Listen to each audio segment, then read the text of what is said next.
everyone, good evening. Thanks for joining us. We're gonna get started shortly here. I see there's about 6 people online so far. We're gonna give people a few minutes to get logged on here. I think we're expecting just over 20, so we'll just give everyone a chance to get logged on and then we'll get started.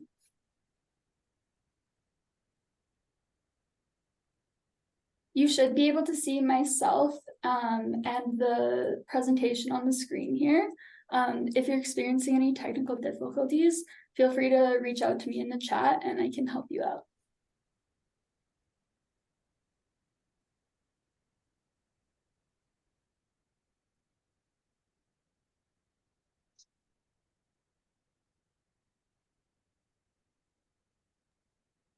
I see more people are joining us. Thanks for joining us tonight. We're going to give it a few more minutes here because we just have about half of the people that registered. So we're just going to give everyone a couple minutes to get logged on.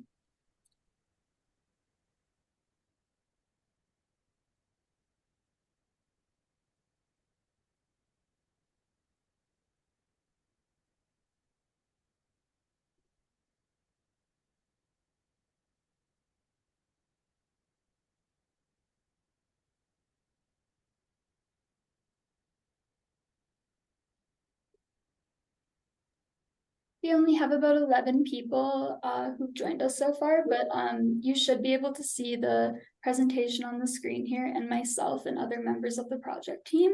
And if you're having any technical difficulties, please reach out to me in the chat and I can help you out. We're going to give people a couple more minutes to get logged on here.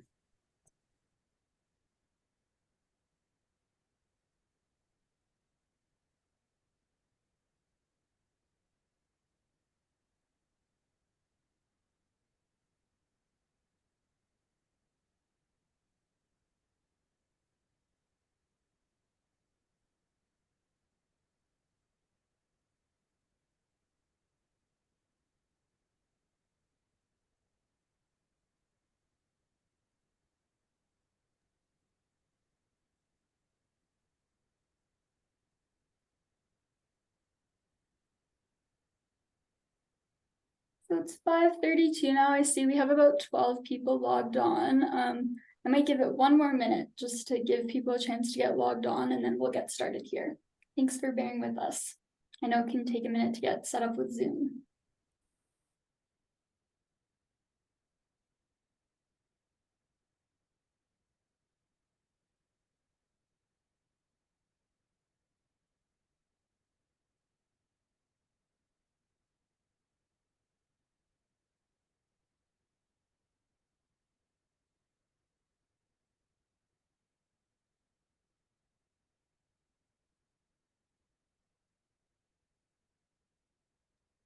Okay, so I see we have about 12 people logged on now.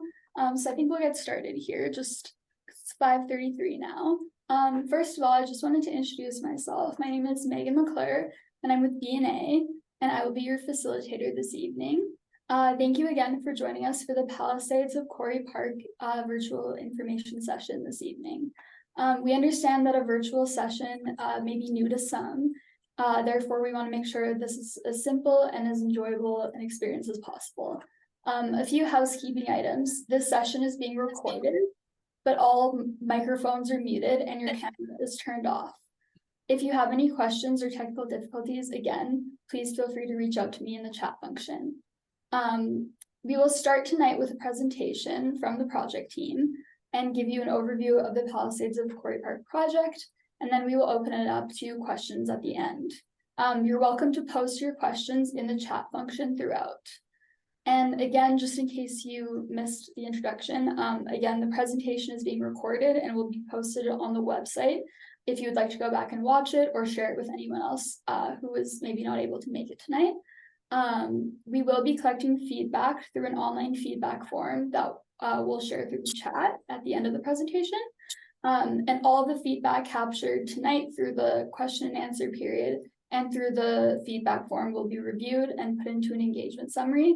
And this engagement summary will be posted to the website and shared with everyone who registered and attended tonight. I will now hand it over to Kathy with BNA.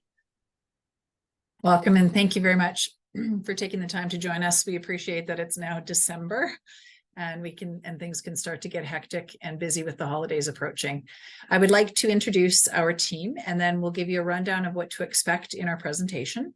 I'm Kathy Oberg, a partner at B&A Planning Group. We are the applicant for the land use redesignation application. With me here tonight are Lauren Lambert, also a planner from our office, Mike Brander and Jamie Cooper from Remington, Japji Chahalverk from Stantec, as well as some other team members listening in and available to support the discussion. Tonight, we plan to break the presentation up into 4 sections: current site conditions and approvals, new intentions for the project, next steps for engagement, and timing of the application, and finally, a discussion and opportunity to get your questions answered or noted if it's something that we need to take away and return with answers later. So let's get started. So who is Remington? We thought it is important to start by identifying that Remington Development Corporation will be the developers of the Palisades of Quarry Park project. For anyone who doesn't know who Remington is, they are a Calgary-based real estate development company specializing in residential, office, industrial, and commercial land developments. They are an integrated residential developer, and they are very proud of the Quarry Park community. Remington has been the owner and developer of the subject area for the past 17 years and is committed to developing the lands for the best possible use. The site is located west of 24th Street, north of the existing Quarry Crossing Business Park, and directly adjacent to Riverbend, and more specifically, the River Rock Place neighborhood area. The subject lands contain 2 parcels of land, and the subject site is quite well known as the site that started but wasn't finished. We will be speaking in more detail of the current approvals in the upcoming slides, but on the screen you'll see the images of the built parkade structure and building elevator cores. It is the intention for the project to make use of this built infrastructure with the new land use application. The subject lands are also within 400 meters of the future Green Line station, and it should be noted that the site also falls within 600 meters of the transit-oriented policy guidelines, as established and approved by the City of Calgary. In close proximity to the site are the Quarry Park Business Park, the Quarry Commercial Area, the YMCA, and the library. Transit-oriented developments are about contributing to a high quality of life across Calgary by creating vibrant, active, and interesting neighborhood centers where people and businesses thrive.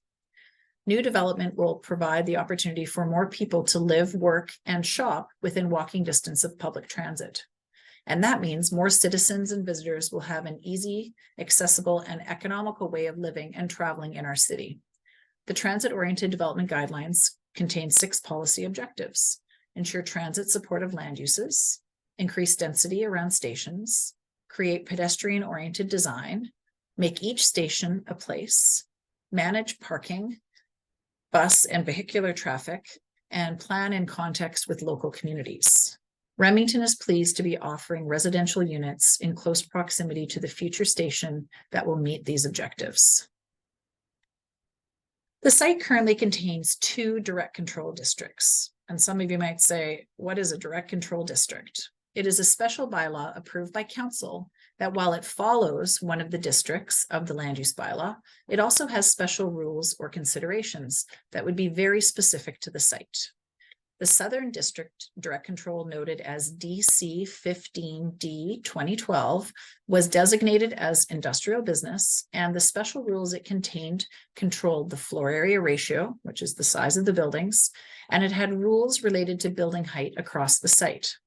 Some portions of the site had to be a maximum of 10 meters tall, adjacent to the River Rock Place, while other areas of the site could be up to 24 meters in height, closer to 24th Street Southeast. The second direct control district, 42Z92, was approved following a commercial-based district, which included commercial uses, plus a number of additional uses from the industrial use list. This was the reason to create a unique bylaw, to allow for more uses. It also had additional rules for developments next to residential areas and the need for landscaping and visual screening, outside storage rules, and performance standards. The desire of the approved direct control was to provide uses that were appropriate next to residential development. With our application, we would like to introduce a new land use for the 2 parcels, and those ones would disappear with a new approval. Before we show our current proposal, it's important to understand what was approved and how it related to the structures you see on the land today. In 2015, the southern portion of the site was approved for office buildings. This approval included 3 buildings up to 5 stories in height. The total square footage approved was over 500,000 square feet of rental office space. Parking was to be provided as both underground and surface, with over 1,500 parking stalls. The parkade that was built and exists on the site is 3 levels deep of underground parking. And as part of this approval, it was determined that Remington would provide a landscape edge directly adjacent to the existing community. Today, you will note that there's a walking path and vegetation planted along the edge. It is our desire to maintain these in the current proposal. It is also our intention to make use of the existing parkade structure and the elevator cores currently built on the site. The northerly site was approved for an above-ground parking structure, and it's our desire to abandon this plan and proceed with an extension of the residential land use area. The site is contained within the Barlow Area Structure Plan and noted as high standard light industrial on the approved 2019 land use concept. As part of this application, we are required to submit an area structure plan amendment requesting the site be appropriate for residential. An area structure plan amendment is required to be approved by City Council and can be done in tandem with a land use application. Council would be required to approve those updates to the area structure plan in advance of approving the land use. You can expect to see both reports together. In addition to this policy, as noted earlier, we are required to adhere to the transit-oriented development guidelines, the land use bylaw, and some other notable strategies that are top of mind for Council, which are the climate strategy and the housing strategy. Calgary is currently in a housing crisis and supply is needed across the city. Remington would like to demonstrate to the city that they are a partner in helping deliver housing in a number of forms that will assist in the overall crisis. It's time to talk about the proposal for the subject lands.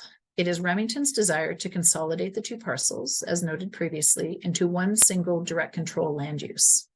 Understanding the reasons behind the previous direct control, we would like to propose similar rules related to heights in recognition of our adjacency to our lower density residential development to our west. The site has been divided into 3 sub-areas. Sub-area A, which would be a maximum of 10 meters in height. Sub-area B would be a maximum of 18 meters in height.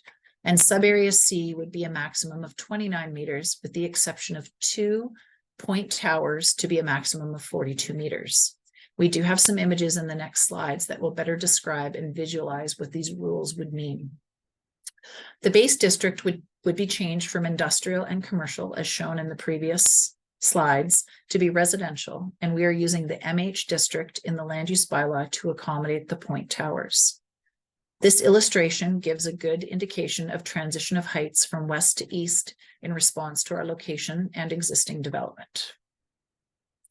Finally, a concept plan to show you how the land uses will translate into residential forms.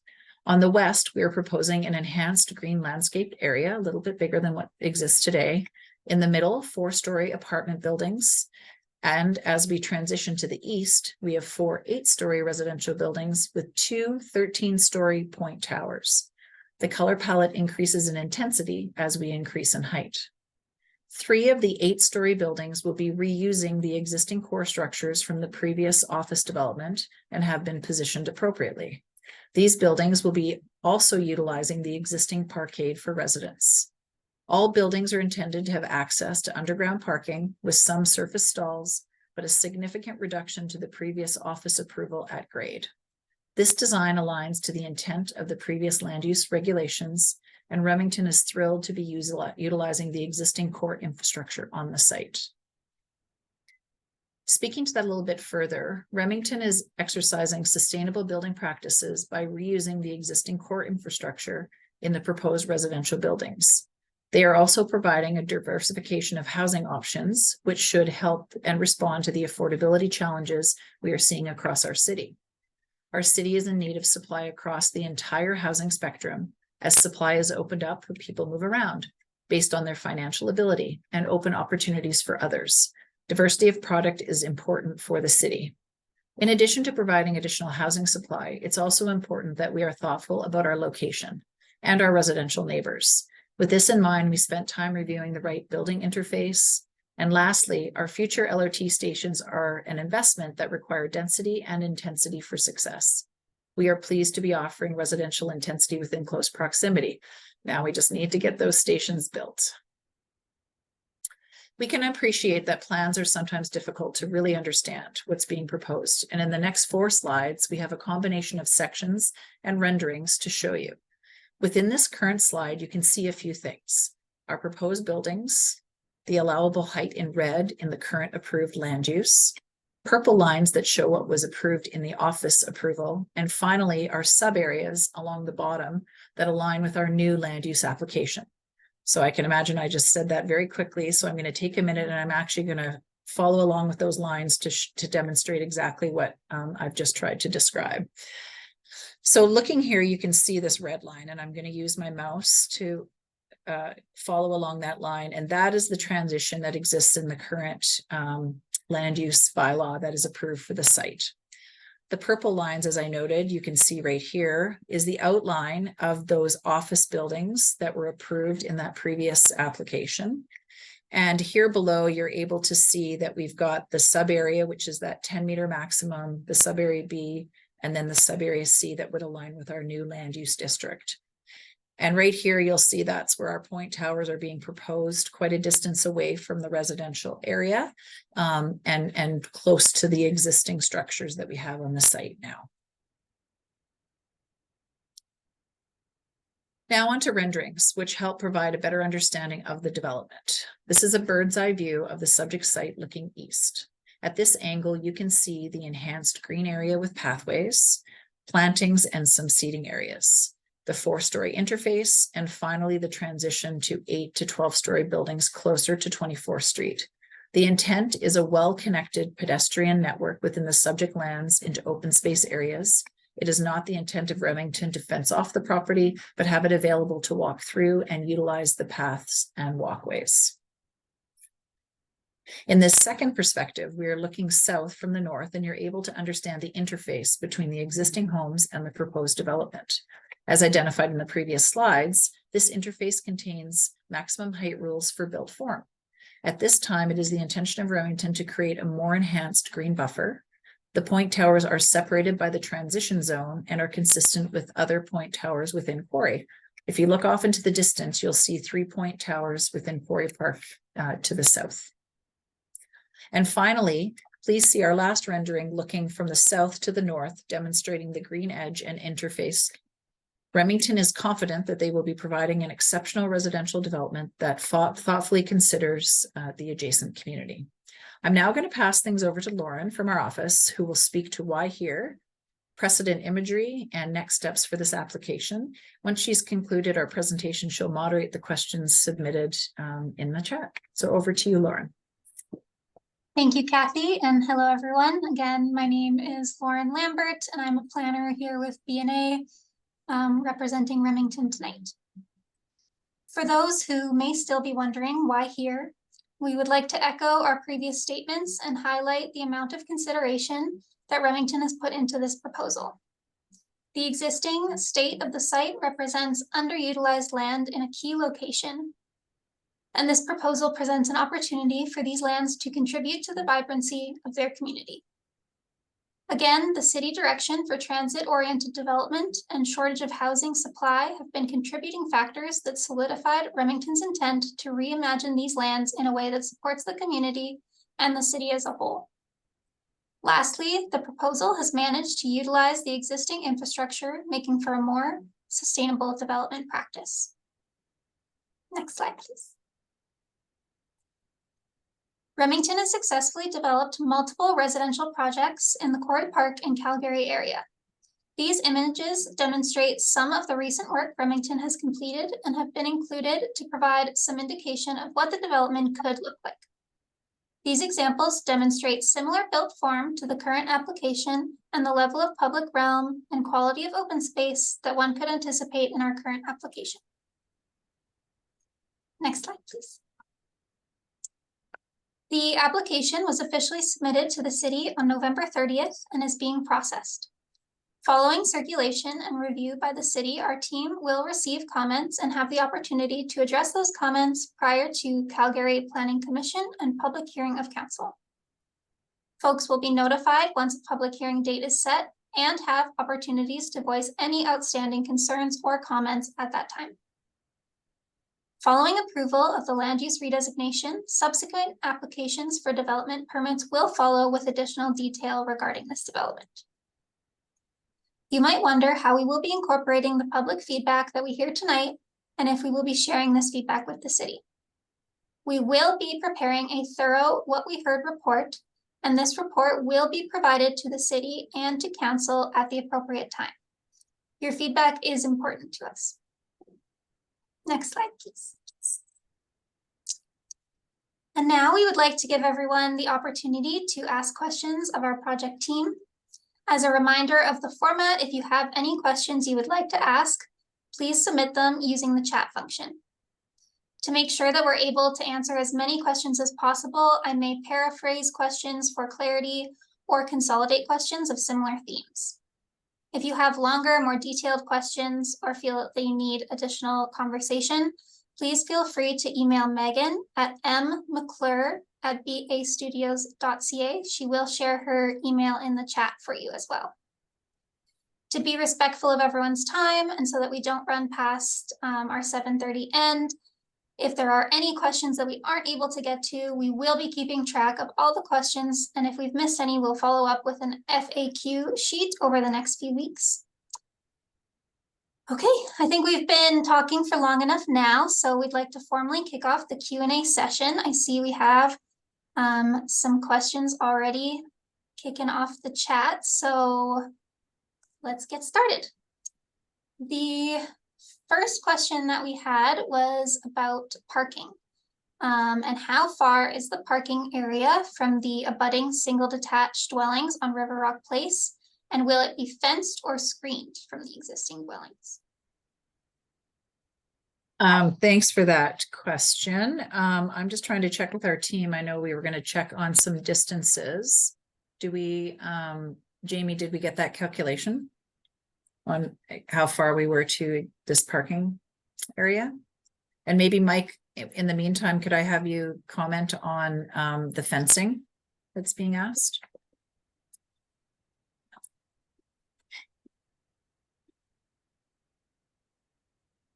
Nope, they're probably trying to find their unmute. There we go. Found it. Found it. Currently, our intent is to maintain the existing fence. I believe we had some repairs done earlier this year to it. Certainly during construction, it'll stay as it is. As Kathy said earlier, our intent, like everything else in Quarry Park, is that all of these lands will be privately owned but publicly accessible. That is our intent. It's a little bit different here because it's adjacent to a lane. So it might be better for us to have maybe some thoughtful openings where required for accessibility, but generally there will be likely a fence along the lane. Okay. We'll answer that question about the distance in a few minutes. So we'll get back to that question, but appreciate that one. We'll get a distance. Sure. So we'll come back to that, but kind of in the theme of building height, there was a question for us to confirm the height of the tallest structure. At one time, we thought we heard 13 stories, but cross-section says 12. So we do have a discrepancy that the confirmation is 13 stories. And so that is our intention. So what we've got shown here is that transition of 4, 8, and 13. And the maximum height on that one, just trying to go back, is 42 meters. Correct. Yeah. Yeah. So I can sorry, it's Mike Brander from Remington. Can give a little bit more context to that. That is the exact height, including all of mechanical and everything for the towers at Quarry Market. So that should help give some context. So not that it's going to be a direct copy of those, but it would be our intent that it would be something similar. And I'll just kind of give a little bit more context to why the point towers. So in order for us to make this project work, the first thing we needed to do was to make sure that we could, as best as possible, use all of the existing parkade structure that was built. There's almost 1,000 stalls there. So in order for us to make the residential project work, we needed to attach as many buildings as possible to that existing structure. So the three buildings that you can see over the parkade, those are the only ones that are actually on top of parkade. And we started there because we needed to use the cores and needed to know that we could use those, you know, elevator locations and stair locations and such. And then once we knew that that worked, it was about how do we connect buildings to that existing parkade. So in order to get the most density in the smallest amount of space, we introduced the 2-point towers. So the intent is that those would not have any parkades under them, but instead they would connect underground to the parkade. So the elevator would go down a story and there'd be a hallway into the parkade. The same is true for the 2 4-story products directly to the west. The intent is that those would be tied to the existing parkade. And that'll help us utilize the, like I said, almost 1,000 stalls. So that it's absolutely critical that we can get as much density as possible close to the parkade. And we felt that was the best way to do it. One more thing to add is that we're also limited to how much weight and structure we can have on top of the existing parkade. And 8 stories of residential is our maximum there. So again, in order to get us more density, we had to go tall, and having similar product within the context of Quarry Park, we thought that that was something that would be easy for people to understand. Okay. Thanks for that. I just wanted to follow up on the dimension, and it's anywhere between 50 to 60 meters from homes to that future parking area dimension across the plan. You can tell we've got some areas where a little bit tighter, but we've definitely got a variation along, but we've got a combination of a few different dimensions along that edge. I can jump in on one more thing for that. Sure. What we're now calling a buffer zone. It was very important to us that we maintained similar building height stepping to the existing approvals. And we had no intention of doing anything more than a 10-meter height in that first zone, the zone we're calling A. So we looked at the possibility of doing, you know, townhouses or something there. And it just, you know, with the rest of the product that is going to be on the site, we just don't see that being a marketable thing. So we left it at the 10, even though we don't anticipate putting buildings there, because we might have some ancillary structures. The idea is that we're going to have some, you know, potentially some programmable space in there.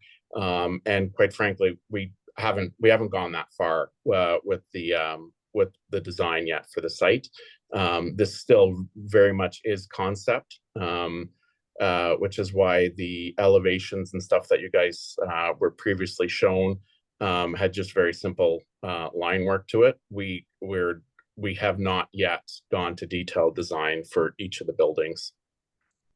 So hopefully that gives a little bit more context about that initial area A. All right. One question that's kind of along the lines of the parkade, as Mike, you were referencing.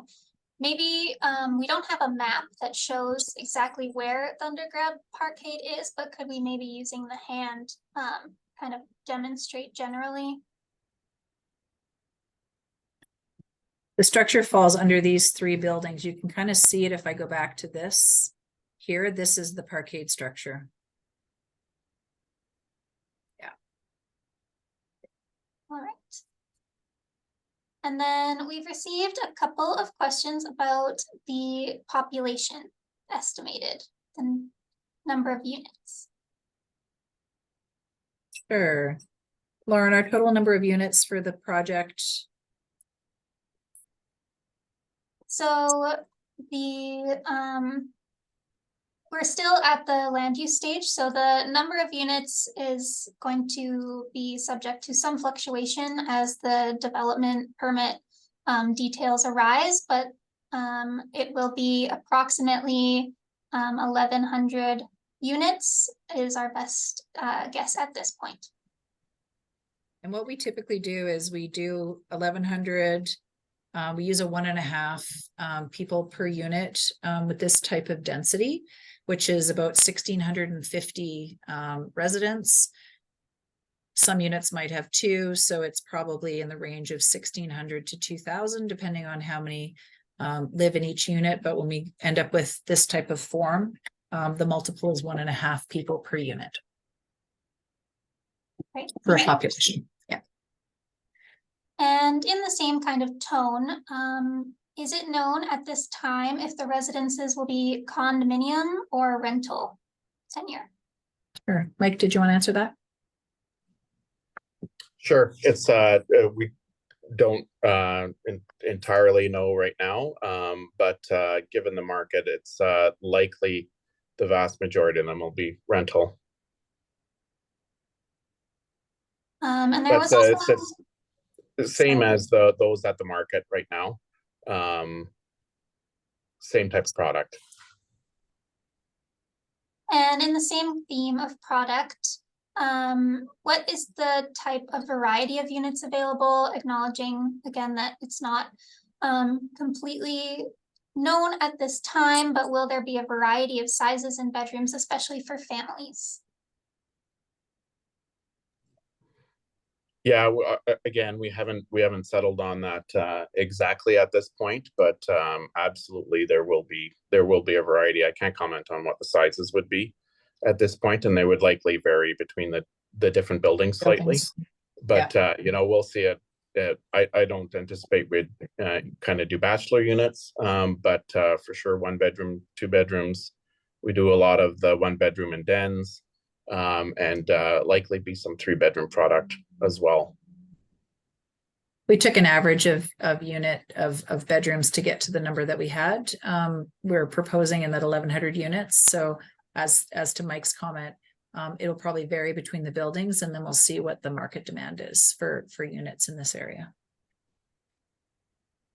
Great. And then in terms of the original office building design, is there going to be a lot of work to change it to residential? And maybe we can speak a little bit to the reuse of the existing infrastructure. Yeah, I don't know. Do you want to maybe just go to the one actual aerial image? This one or our aerial? No, image? that's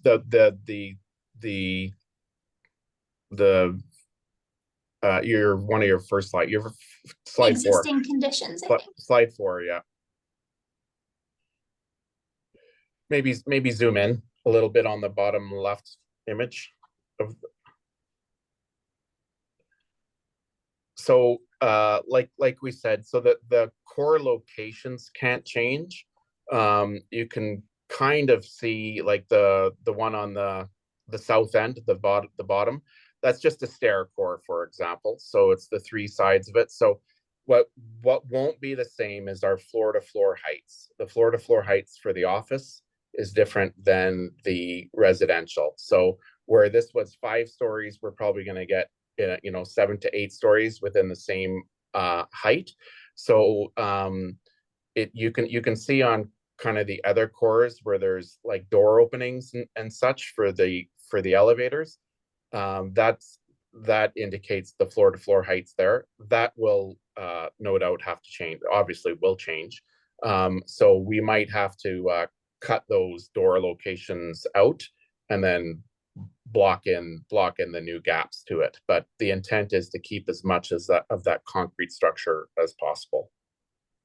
So hopefully that answers your question. So, but beyond that, how we landscape and waterproof over the existing parkade is the only thing that's going to have to change. Right. Let's move on a little bit to the topic of fencing. So the existing fence that runs along, the east side of Riverbend. We speak to the accessibility for pedestrians of the pathway within the development, which is great, but will it have additional access points into Riverbend to connect them? And will the line of fencing between the existing community and the site be maintained and or improved? You want to speak to the fencing? And I think we're limited as far as access points, but certainly we've identified some places where we could bring pathway connections back over to get you closer to intersections. We also see the opportunity to have some connections that will take you from this pathway and into areas of the site to also get you over to 24th Street. So we see a well-connected network that will take you from the pathways. And we haven't done the full detailed design work yet for the landscaping. And that will be something that we will do as we move through the application and go into the subsequent applications. And that might create an opportunity for openings. We do recognize that there is an edge to the existing community and there is the lane. But if there's a place that makes sense for, an opening to occur, we're certainly open to having those discussions. I don't know, Mike, if you want to add anything to that.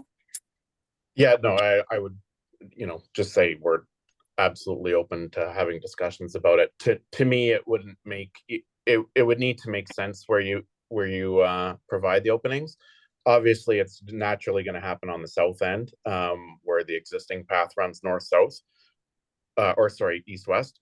And then I think maybe up towards the north, at the north end of the site, we'd have to look at an aerial. I don't know if we've got one in the slides where it makes sense, but I know there's a little bit of a green space on the Riverbend side there that it might make sense to tie into there. Yeah. I don't think it makes sense to encourage people to walk down the lane for anything. So, but again, open to comments, feedback.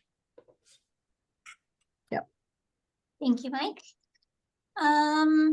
So we had a couple questions. If there is any plans for commercial spaces being added to the development, a couple that were noted are potentially coffee shop, bakery, childcare services. There's a significant need for childcare in the area. Mike, do you want to talk about the potential commercial to the north? I can jump on that. So, our intent currently for this is that the site itself that we're talking about, we would keep to residential. The land use, the base land use allows for other uses. So, we're not closing the door to it, but we don't really see that happening. The area that somebody's got the cursor over right now, that the island space between 23rd and 24th, the balance of that, we absolutely, that our intention is that is purely commercial still, which is also why we've been slower to act on that, because we're saving it for once this land use is in place, and retailers have a better sense of what's going to be happening here. That's great. Thank you, Mike. And we did have another question. I just wanted to point out about the plans for the beige area that's north of 24th Street. So I hope that helps answer your question as well. We are going to shift over to open space and connectivity.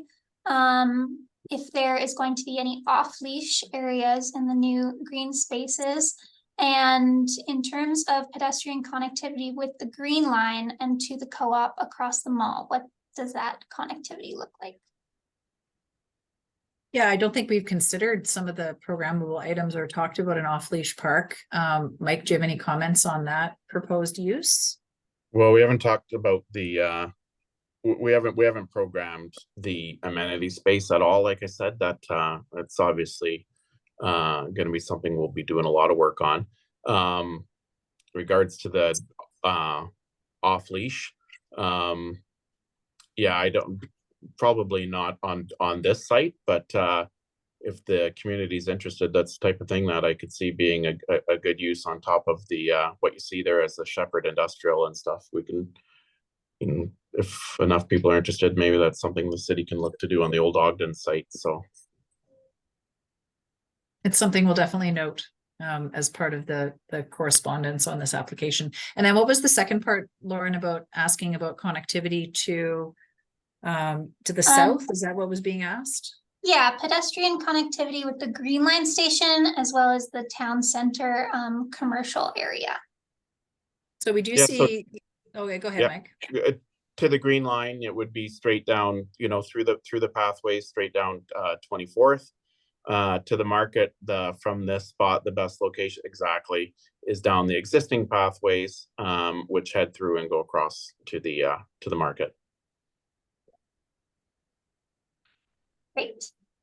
Hey, while you have that one up, since it was quite the top, it's been brought up a few times. If you can zoom in on the top, you can see that park that I'm talking about. Like it might make sense to have, it might make sense to have connection there. Yes. Right. So that's something. It's that type of thing that I think probably makes a little bit more sense. But we can ongoing discussions. Happy to work with the community. Okay. So we have a couple comments referencing some other development in the area and kind of contextualizing this project to that. So one of which is kind of about market research and whether or not Remington's opinion of the market is that this additional residential can be supported with the additional proposed residential elsewhere in the area.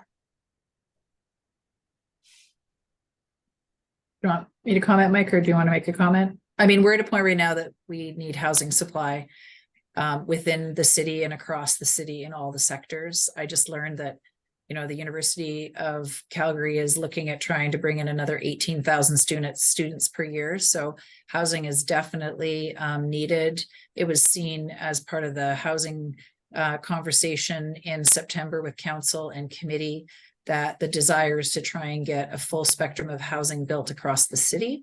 And so as far as timing goes, maybe Mike, you could speak to timing. I think I saw that come up. You do have an application to the south that you have under consideration as well as this one. And what do you think the timing would be for those two applications to be brought on within the city?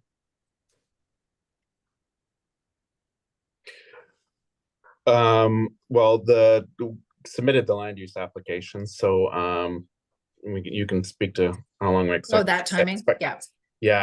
That timing. We kind of wanted to get our first round of what are called DTR comments, so development team review. So submit this, get the total feedback from the city, and as well as comments and feedback from this exercise before we jumped into detailed drawings for buildings. The ones that are on top of the parkade, those are the obvious ones that we would want to start first. So I would expect that within the next, probably early in the new year, late January, we'll start working feverishly to design those three buildings and submit a development permit, which will be likely submitted before the land use is even approved, and then that can be reviewed a little bit concurrently. My apologies. I should have prefaced to give the land use timing first. I was thinking about how quickly you would come to market after land use approval. Land use applications typically take anywhere from, it depends on the comments. It depends on the questions that the city has, as each application is different. It could go from 7 to 12 months. It just depends on how many rounds of comments, as Mike has alluded to, that we need to answer and address as part of the application.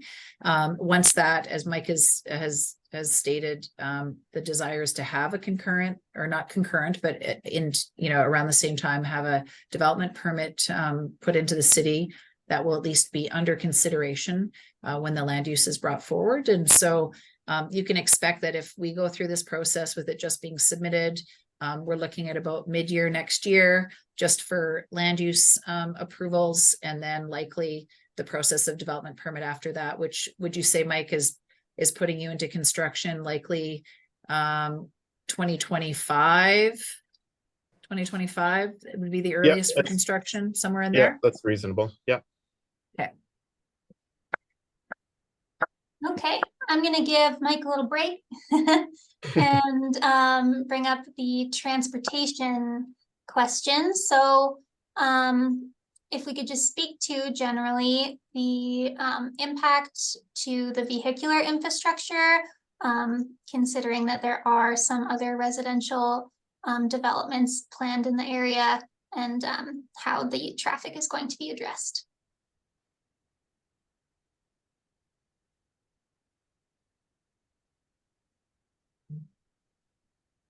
Well, it probably will be me again. Liz I'll chapter jump in. 2. I'm sorry. I'm just looking for the comment to see if there's a little bit more context to that question, if it's about a specific area. But I can read it verbatim. Okay.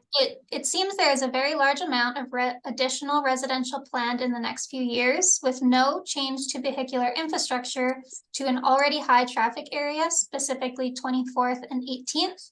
How do we plan to address this? Well, let's before we talk about the overall Quarry Park, we can talk about just this site itself. As you saw in the previous slides, we had some over 1,500 parking stalls. That is going to be significantly less going to residential, as well as, and I'm not a transportation engineer, we do have one that can speak to this, but in general terms, if you look at it, the traffic flows are completely different. You don't have the same peak times with residential as you do with office coming to and leaving. There's actually less of an impact to the existing roads going this route. Japji, is there anything you wanted to add? No, I think Mike covered it quite well. Just generally, again, office tends to have a higher trip generation than residential. So for this site specifically, the trips do reduce with the new land use.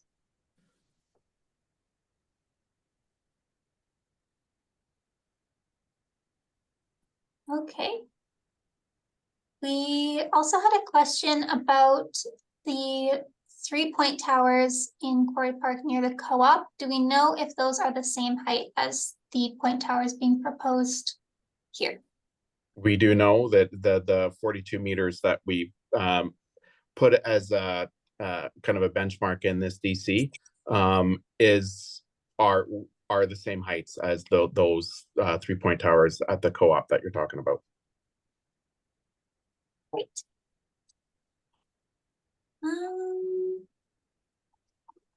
Okay, moving on to the landfill. We had a couple comments about the proximity to the landfill and the presence of a potential landfill setback. And do we know what the long-term plan is for the landfill? Mike, did you want to address that to your best ability? Knowing it's a different owner. Sure. Yes, there's not just one landfill, there's two. There's the eco recycling, which is essentially, well, they're both on the other side of 24th, obviously. And the eco is kind of south of our south boundary. And the Ogden land that you see right there. Thanks for whoever's playing Vanna White for me. So in both cases, this site falls within the landfill setback for that. we will be addressing that in our application. It's something that gets done at the development permit stage. And we've got studies done on our site that clearly show there are no impacts to these lands from those landfills. So we'll have to do those studies and get the variance from the setback, but we're completely confident in that ability. Thank you, Mike. I would like to just make a correction. I guess I had a misunderstanding of the last question about the height of the co-op towers. Apologies, Andy. The question was, what is the grade difference between, do we know the grade difference between the co-op towers and this project? Sorry, physically I think I understand the question. So we can check that out really quick, but I can try and look on Google Earth while we're talking. But so you want to know what the geodetic elevation is of the first floor level of the two different projects? I can try and figure that out while we're yeah. Sure, let's go back to that one. Let's see.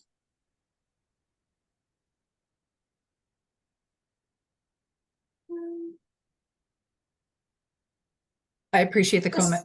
13 stories might be unlucky, so thank you for that comment. Yeah. This one may be for Japchi. Are traffic lights planned for residents to access from northbound at 24th? Yes, that's right. There will be traffic lights in the future when it's warranted at that location. Thank you.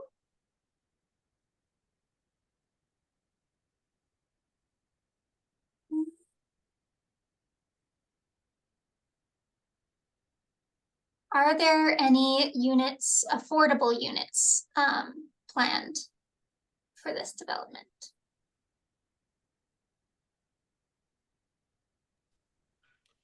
Too soon to comment on that. Again, it's all going to be the product itself will be determined by some of our market analysis we need to do. Yes, and adding to what Kathy had mentioned earlier, that the project will bring additional supply to the city, and that supply and variety of housing will have an impact on the market and the factors that are driving some of those really high cost of living prices that we're seeing today.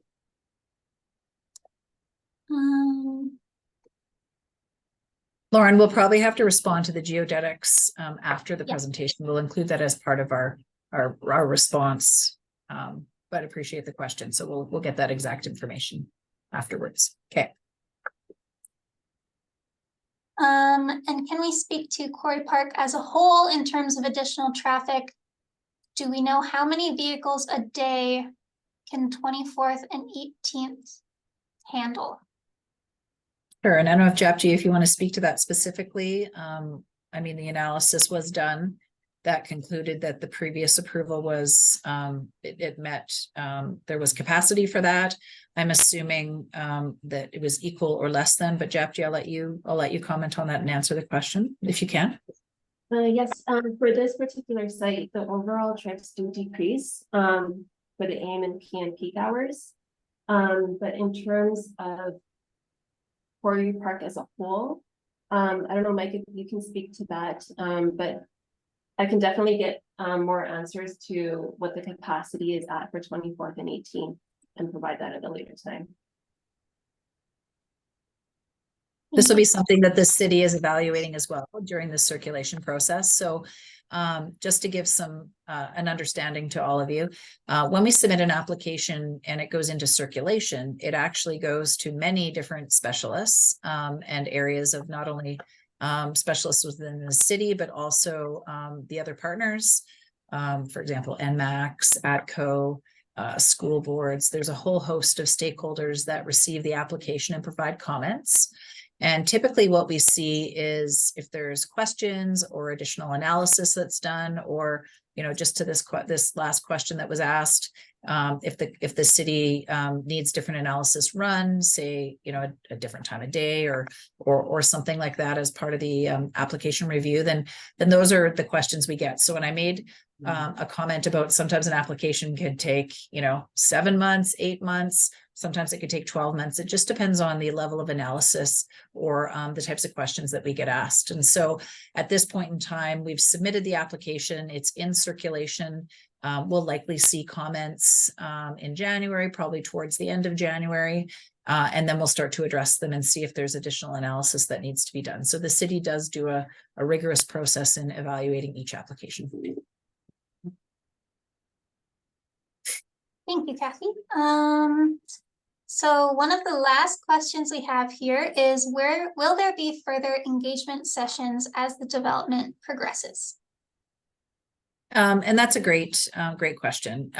We certainly, if we get feedback from the city that changes the application or creates, you know, an outcome, say, as a different interface or something different that we've presented here now, we absolutely like to go back with a follow-up. Sometimes we can put information on our project website as updates and let everyone know that we've added more information.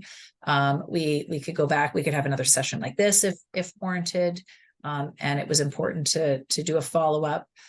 It just depends on the application process, but we certainly have seen return engagement sessions to do follow-up before we go forward to council. So we'll see how the comments come back.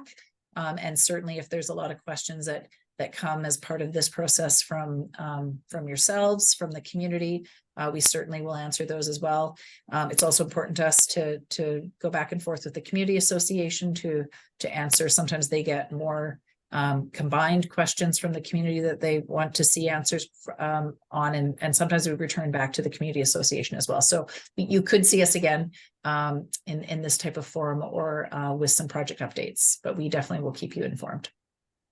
Yeah, just to add to that, we have already done, this isn't our you know, the application that we submitted last week isn't the first time the city's going to see this. We did do a detailed pre-application process with the city, and much of where we are today is a result of feedback from the city on that. So I personally don't see a lot of change to what we're proposing here in the details of the land use itself. It's still minimal at this stage. Where people are going to want to be involved is as we proceed with development permits and show exactly what the buildings are going to look like, their true locations, and such like that.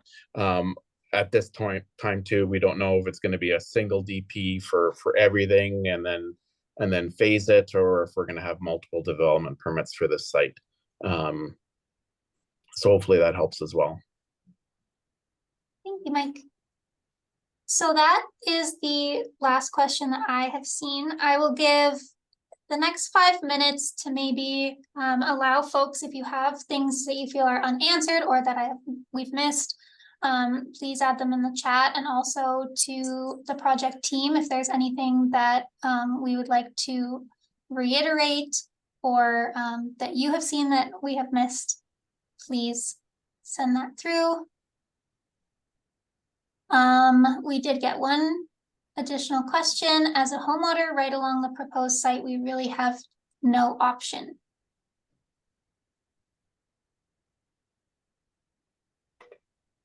I guess that's just no option to development directly adjacent. Certainly, Remington is interested in having the site be redeveloped. I think it's in a state right now that's, like I noted at the beginning, it's started and unfinished, and we know that has its it has its adjacency to neighbors. We certainly are respectful of the fact that we are next to homes, and trying to make that as sensitive as possible.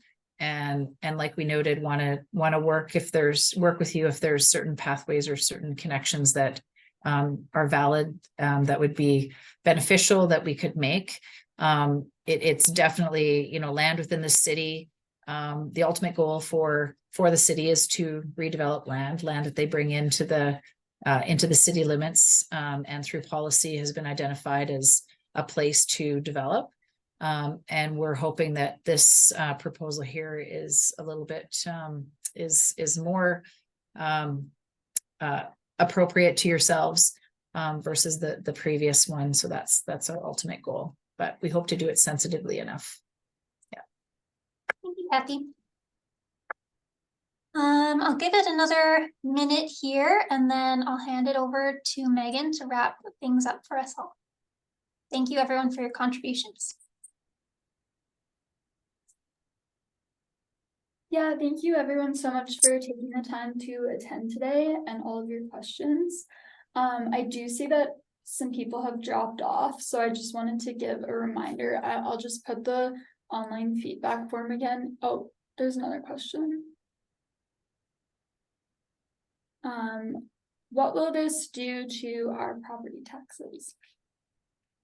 That's a good question. And I mean, it's not typically a planning component is to talk about taxes. But development adjacent to, if it's any development brings investment to an area and brings up the value of an area. We can't determine exactly what that would do specifically to the adjacent homes, but currently in its state, it's a half-finished site. And so development on this site would certainly have its benefits as an investment in the area. Thanks, Kathy. There's a couple more here, Lauren. I don't know if you want to read them or I can read them as well. I think Mike, you could answer this. Why is it called the Palisades?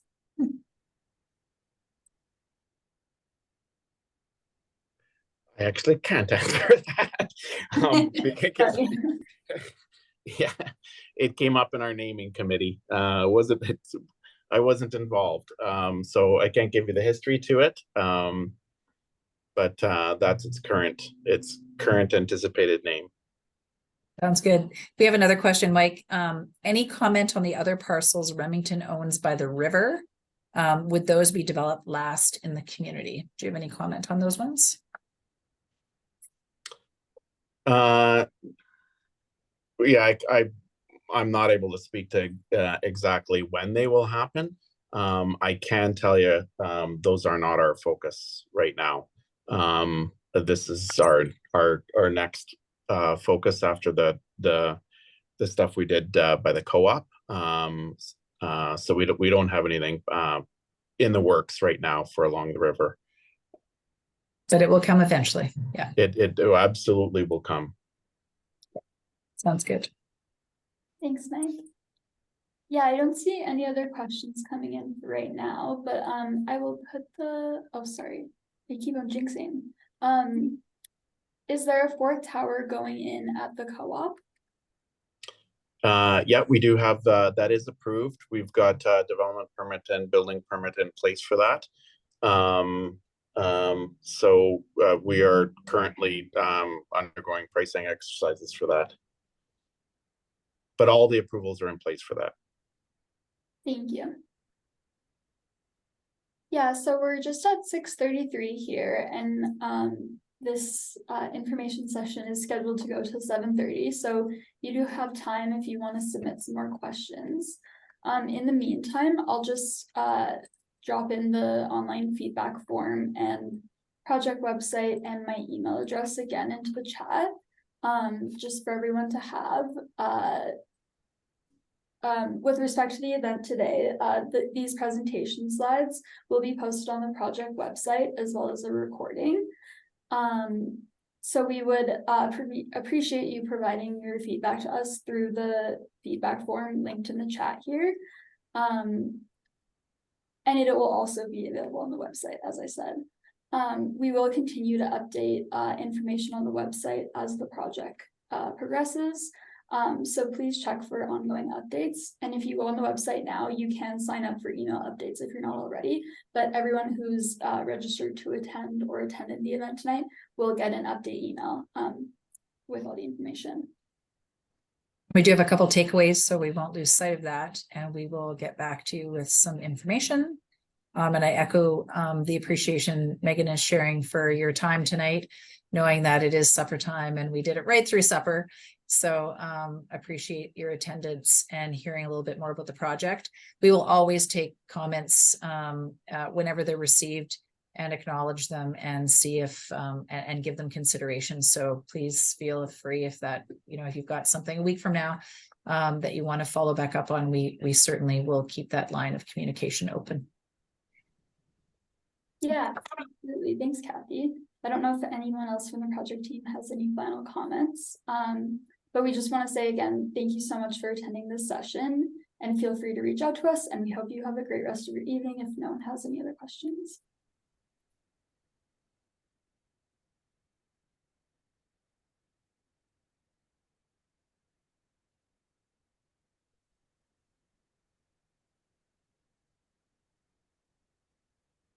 Yeah, I see people are dropping off, so thanks Hey. again, everyone. No, perfect. Thanks, everybody. Thank Again, you. the communication won't stop here, so take care, everyone, and thanks for joining us tonight. Thank you all.